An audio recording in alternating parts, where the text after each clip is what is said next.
बीते दिनों एक सूचना आई कि 2 तारीख को एक सूचना आई कि एक महिला मृत अवस्था में पड़ी, तो वृद्ध महिला है। 2/7 को सूचना आई कि एक दिनांक 29/6 को एक बॉडी मिला किच्चा में। एक वृद्ध महिला थी जो जायसवाल जी हमारा किच्चा के उनके माता जी।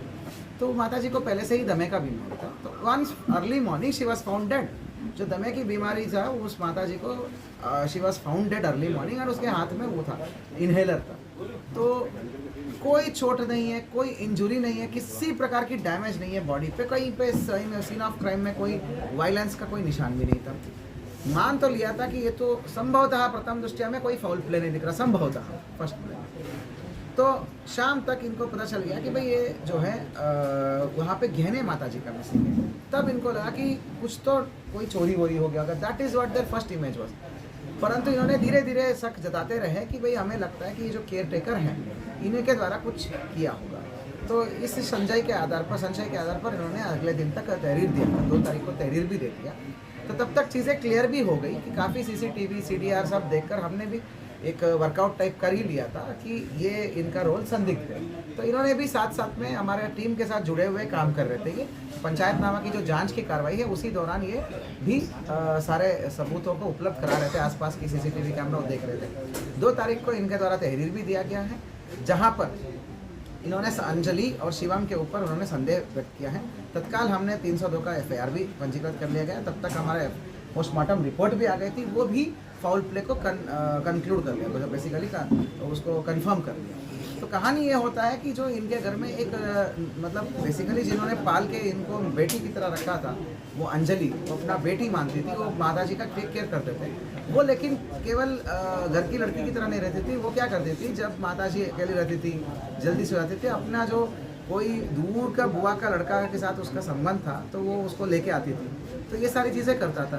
तो ये अंजलि का ना कहीं किच्चा में मकान बन रहा है, तो मकान की वजह से ना कंस्ट्रक्शन की वजह से बहुत ज़्यादा देनदारी हो गया था, तो कर्जा हो गया था। तो शिवम इसको ये आइडिया देता है कि बुढ़िया जो है, हमारा जो बुजुर्ग माता है, वो बहुत सारे ज्वेलरी पहनती है, एंड मतलब बहुत ज़्यादा भी नहीं था, वो एक चेन और एक अंगूठा ऐसा जो नॉर्मल एक लेडीज़ पहनती है, उस पर पड़ गई इनको नज़र।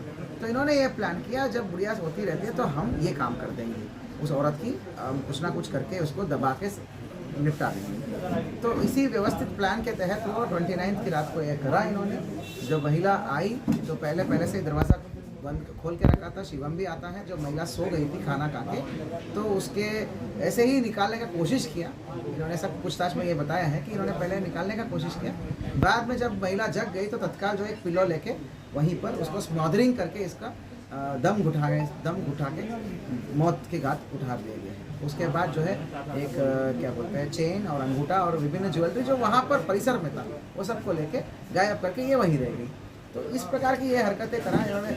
सेवक ही भक्षक बन गए, जिनके ऊपर आप ट्रस्ट करके 24 घंटा आप जिनको परिवार मान रहे हो, उन्होंने ही ये भक्षक बने के ये प्रकार राक्षस वाले कृत्य कर दिया इन्होंने। अंजलि और शिवम दोनों को गिरफ्तार कर लिया गया है, और जो है सारा वीडियोग्राफी में ये सारी रिकवरी की कार्रवाई को हमने नए BNSS प्रावधान के अनुसार इन्होंने कर रखा है हमने। और एक चेन, एक अंगूठी और एक चांदी के कुछ सिक्के और ज्वेलरी का छोटा पाउच और 1400 रुपये का कैश, और महिला का जो पर्स जो ले गए थे उसमें आधार कार्ड भी था, मोबाइल फ़ोन टच स्क्रीन था, वो सब भी हमने बरामद कर दिया है।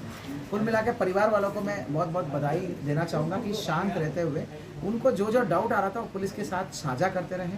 तो प्रथम दृष्टिया on the spot it was really not looking like a murder when you see the body, but धीरे धीरे कड़ी से कड़ी मिलाते रहे तो साइंटिफिक एविडेंस इकट्ठा होते रहे तो वो चीज़ें कुछ और करना। तो यही मैं बताना चाहूँगा, कई बार सत्य कुछ और होता है, दिखता कुछ और है। तो टीम को बहुत बहुत बधाई बेहतरीन वर्कआउट के लिए। Thank you.